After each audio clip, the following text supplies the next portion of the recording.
Joined now by NHL Insider, the host of the Frankly Speaking podcast, and of course from Daily Faceoff. We're pleased to welcome Frank Seravalli as a teammate officially this Friday. How you doing, fella?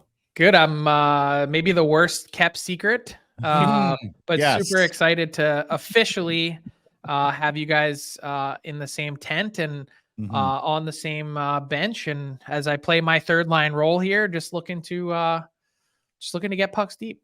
You're 1C. You're 1C, man. That's wow. I'm at least 60 pounds from 1C. So. Well, that's being generous. Okay. Yeah. Well, the good news here is third liners are fattening up on their stats with the Vancouver Canucks after an extraordinary 10-game start, 8 goals to start the year, 10 goals last night in San Jose. There was a 5-0 shutout mixed in there, and somebody had them as a playoff team before all of this started. Frank, boy, what did you know that others didn't?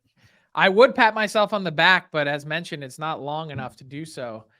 So honestly, it's just a belief in the players, the group that they have. I thought things would be different. I'm not going to sit here and after 10 games or whatever trumpet that I'm all knowing or whatever it might be. And there's still going to be spots that this team hits, I'm sure, this season where there's going to be lows. But I was real confident with the changes that they made on D that they would be in a better spot. And I think you're also seeing this team begin to take more of an identity that their coach has, which I think is really important. We've talked about that.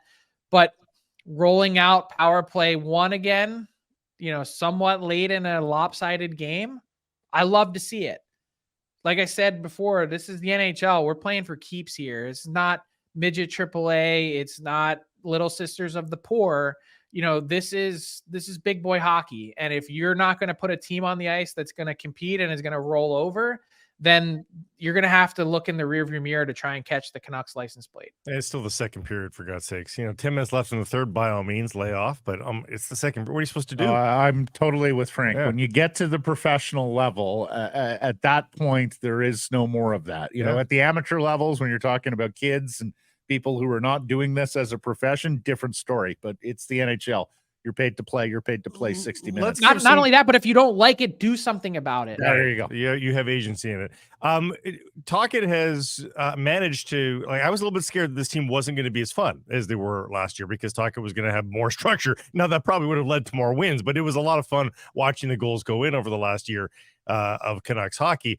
How has he, managed to do that? Do you think maintain the structure? These aren't the Doug Wade Islanders here. They're defending pretty well. The shots on goal, particularly in the last handful of games, have been very, very responsible for the Vancouver Canucks while not sacrificing anything scoring goals. I think the easiest way to explain it is that you put in something in place that's along the lines of this. I do not care what you do with the puck once you get it, but you better play sound in order to try and get it back and not give up too much. And so good way of describing it. There's little nuances and things that he's asking for that are sort of non-negotiables. And then after that, it's like, go be as creative as you want to be. And I think that's the real mark of a good coach, is to be able to squeeze as much out of, your team creativity wise as you can. And guess what? With that, there's going to come some crappy moments, I bet, where guys make mistakes and it ends up in the back of their net. And you have things that fall apart. This is a game of mistakes, but if you can make fewer of them than the other team, that's where I really think, I was reading a lot about Bob Knight's legacy this week as he passed away in the US here. And that was one of his big things. The team that wins is more often the team that makes less mistakes. And that is something that we've seen from the Canucks this year. That's been a huge positive change. See if Rick Tocchet throws a chair this year at any point. I would sign up for that. I would. Yes, I would pay to watch that. So would I. Well, we've seen who was it who tried to pick up the bench and throw it? Oh, I don't remember that. Playfair in Asia. Oh, no. Guy, fiery bombast. Robbie Fatorik, was it? Oh, maybe tried to pick up the bench and throw. Frank, you mentioned do something about it, and it turned out to be embarrassing. The San Jose Sharks now, with no wins in their first 10 games, 1 point, 10 goals, losers of 8 straight. And I already see people are looking at that 93 Sharks team that won 11 games and lost 71 and wondering if that's possible. What are you hearing around the league about the San Jose Sharks, and are they a blight on the NHL? Like, and Frank, we is didn't the league concerned about what is transpiring there? Because that's barely NHL hockey. We mentioned too, we didn't love the language of nobody coming to check on the goaltender. Like 4 Canuck players are checking on Kakinen after the collision, and no Shark players around. Like it just seems like they've disintegrated in every way. Well, they've disintegrated on the ice and off of it. I mean, I reported, was it 10 days, 2 weeks ago, about the situation with Kevin LeBanc, how they informed his agent that he was going on waivers and then had to call him back an hour later after it was reported and then said, hey, we're actually not. I mean, it's been a stone cold mess. And the players are all in on it. They understand and have seen with their own eyes a lot of other incidents, I think, that have taken place that have shown how dysfunctional it's been. And then the product has translated directly to the ice. The funny thing about all that is I'm told that Sharks players actually really like playing for David Quinn. They just haven't shown that to this point. Erik Karlsson was one of those guys raving about him after last season. This is pitiful. Is the league concerned? I don't think so. We've had some really bad teams before. The Colorado Avalanche from 16-17 stand out, 48 points. No one was really sounding an alarm then, but that team at least got to 22 wins, if I'm not mistaken. I don't have it in front of me, but 22 wins. This Sharks team feels like 3 seasons they might not accumulate 22 wins. Look, these things happen. At some point, someone there is going to snap to attention and begin to sift through what a disaster it's been. Because guess what? The on-ice product is one thing. Things that happen behind closed doors in the front office is another. The scariest part for me about the San Jose Sharks moving forward is their lack of a cohesive plan. We have zero clue what they're up to, what they're thinking. Clearly, they're rebuilding, but hey, Logan Couture, Tomas Hertl, Mark-Edward Vlasic, how are they possibly going to retool when you can't get rid of these guys and they're not going anywhere until their contracts run out? Well, and I think that's it, Frank. We were talking about it's almost like there's already pity and sympathy for this team around the league and amongst other fan bases, because you're 4 straight years without qualifying for the playoffs, and the 5th may be the worst yet. Like, if you're going to do the teardown rebuild, sure, you're in for several seasons of pain and misery, but it looks like they might be in for even more pain and misery now, even coming off 4 straight years. And they're not the Stanley Cup playoffs. They're not the Coyotes where they're loaded with, it feels like 48 draft picks, or, pick another team that's been able to restock their cupboard and replenish things. The Montreal Canadiens have done a great job doing that. Like, there are ways to rebuild, I think, without totally tearing it down to the studs. I think the Rangers have done a pretty good job doing that. There's other teams over the last few years that have accomplished it. But you tell me what the plan is, and I'll just be like, well, yeah, I get. I mean, we haven't heard from them. It's not communicated. And where are they going? What are they doing? Well, and you mentioned the Coyotes, and I thought the Coyotes would be absolutely dreadful last year, and they actually, I thought, punched pretty much above their weight class. Still doing that, but they're not besieged with issues like the Coyotes, like with ownership and arena and market issues. Like San Jose was one of the great success stories of American expansion, right? You had this fantastic fan base. You had a good arena. It's an old building, though. It's an older building, but it's it still works. A 25-year run of mostly the best consistent regular season product you could possibly imagine. That too. Yeah. That's it. Well managed, well coached, good players. The good news for the Sharks, though, is that there is a bigger bleep show in town, and that is the Ottawa Senators right now. And does the commissioner care about what Andlauer said the other day, and the fact that he was sort of saying that he didn't know any about it, and he felt duped is basically what he was saying. Oh, I'm abundantly sure that there was a phone call placed after that press conference, and it probably was not very friendly, but I would have paid to hear it. Yes. Look, it was refreshing.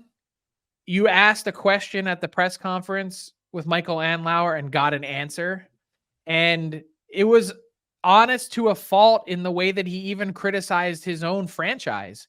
Quote, "We were downright negligent." I mean, you don't get any more transparent than that. He said this franchise was going to be transparent. They've done that and been it. Apparently, the NHL has not been quite as forthright. And I understand it from his perspective. Like, this sale process dragged out so long.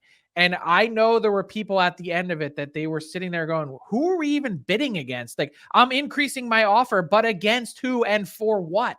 And so he probably walks away from that a little frustrated, feeling like, milk, squirt, squirt. We've got another $100 million that we've kicked in here. That's a lot of money.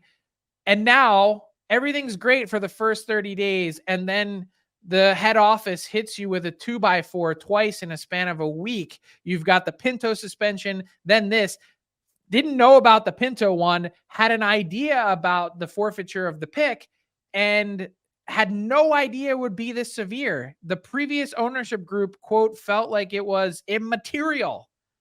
He goes, I don't know about you guys, but like, losing first round picks is not a non-issue to me. So we've conservatively ballparked that a first round pick is worth somewhere between $2.5 and $4 million in real cash to go along with the embarrassment that this team has felt over the last 10 days and the increased drama. I get exactly what he's feeling. Well, let me ask you this, Frank, because of course Andlauer was the quote unquote preferred bidder for that franchise from Jump Street, like against the Reynolds group. And those of us in BC have heard that the Reynolds camp is not very pleased. None with too the impressed NHL. with. I don't think Ryan Reynolds will be doing business with Gary Bettman anytime soon, ever again. Apparently, but is it possible that Andlauer calls Bettman and goes, okay, we've had these two incidents. My market is furious. I'm going to go out there today and serve up some red meat and maybe just turn a blind blind ear for the day and all will be forgiven. No, I mean, look, when you flat out say, and not hint, but flat out say that they didn't let you know this so that they could juice the price for the seller. I mean, it's not dirty pool. It's honest, but it's like the NHL, they don't like their business being exposed. And let's be real clear. Just look at the two statements issued with both of these incidents. Basically one sentence followed by the league will have no further comment. Right. Yes. Both and times. Right. If they wanted to shed more light on it, they could. But transparency is not the name of their game. That's not how they do business. And he's sitting here going, well, why are we getting screwed? I didn't have anything to do with either one of these things. And we've seen in the past other penalties or punishments that were put in place that a new owner takes over. And, oh, by the way, it's washed away and forgiven. Right. Frank, are there any... Chuck in Jersey. Let me ask the other follow-up here. What took so bloody long on the Dadanoff thing? And does the league not, like, how does Central Registry not incorporate the no trade lists, Frank? Like, how is that not a thing of Central Registry? And why did it take this long to mitigate and to deliver punishment? On the original trade down to Vegas. Yeah. Yeah. So part of me wonders, and not to put on my tinfoil hat, I've got enough gray already and on today. Part of me wonders if this took so long as a way to deflect away from criticism that probably should have come the league's way.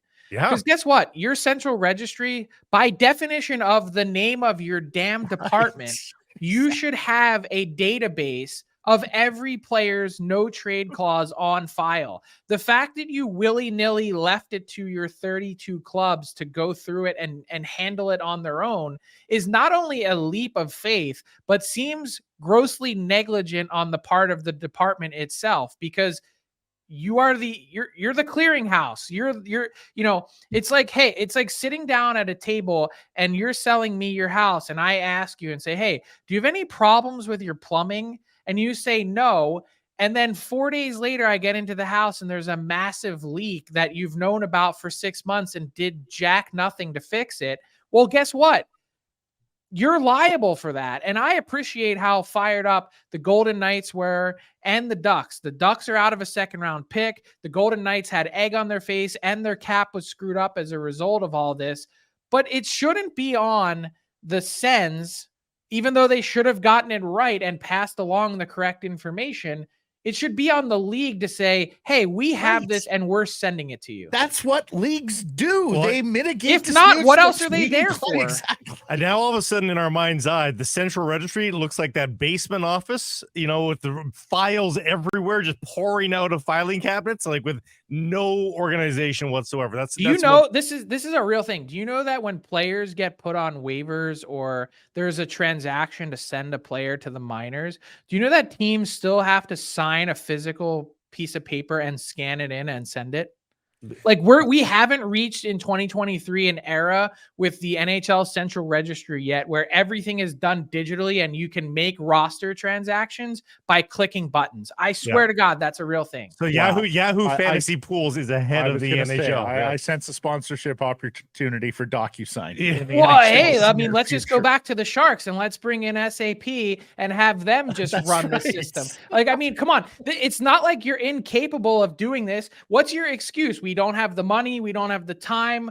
We're stuck in 1999. You're going to ask for a fax next? Our old hockey guys prefer faxes. I think that's what they're Frank, saying. are governors elsewhere in the league, like privately, going, what are we involved in here? This makes us look so rinky-dink. But then the league will respond to that probably much like they did to Michael Andlauer and say, why would you want to embarrass the league? Well, you've already done that, Gary. So maybe you should just get out of your own way and take a step forward and preemptively. Don't go back after the fact and say, we're going to start a database of no trade clauses. Like, where were you when the CBA allowed these things to happen and say, we're going to be the place that's the arbiter of all NHL transactions? If not, what are we doing here? Yeah, 100% right, Frank. Port Moody's Kent Johnson has been scratched in 2 of the first 7 games for the Columbus Blue Jackets, and he's changed agents there. What's the play? What are you hearing? I think there's some frustration on his part with the way this season has obviously started and played out. I don't know the exact reason why there's a change in agent. It seems to be the sort of flavor of the week in the sense that a bunch of guys have been doing it. I don't know why, but you look at that healthy scratch on opening night, and I get it. Pascal Vincent comes in and he wants to send a message. I'm sorry, like one of your top prospects, a clearly talented player who put up north of 40 points last year. That's the guy you want to make an example out of. And maybe the fact that there wasn't the response required or pushback from his own end. Maybe, I don't know. I'm just guessing but that can't happen. Not for a budding star player like Kent Johnson. You wonder why coaches want to sewer themselves with young players. Cutting off nose to spite face. Exactly. Yeah. And if you want a sacrificial lamb, I'm sorry, like Kent Johnson isn't it. No, like, that's not the guy. Else. No. And especially with, where ownership was at on your management group in that press release, which was quite But memorable. again, back to embarrassing franchises over the last couple of months. I mean, my goodness. And then lastly, Frank, Nick Backstrom, what's the story there? What's the procedure going forward for the Washington Capitals centerman? It sure feels like retirement to me and a lengthy stay on LTIR, although we've seen guys on there for much longer to end their career. Look, the writing was on the wall. Go back to April 15th, and the Caps held their locker cleanout day, and GM Brian McClellan, who has the second or third best points percentage of any general managers. This is his 10th year. The Caps have had a real sustained run of success and have a Stanley Cup to show for it. But he said point blank, Nick Backstrom has some decisions to make on his career, basically hinting at, he may have made it back and it may have been impressive how his recovery was to come back from a surgery that really kind of before him, no one had successfully done. But it was clear to everyone listening that he wasn't meeting the bar required to be a full-time NHL player, particularly from a speed perspective. Just to me, watching him eye test, couldn't keep up. He found himself on the third line this year, playing 11, 12 minutes a night at times, and the lack of production that comes with it for a $9.2 million cap hit. That's where it seems like it's trending. Once you take time off, you're probably not going to make it back if we're being real.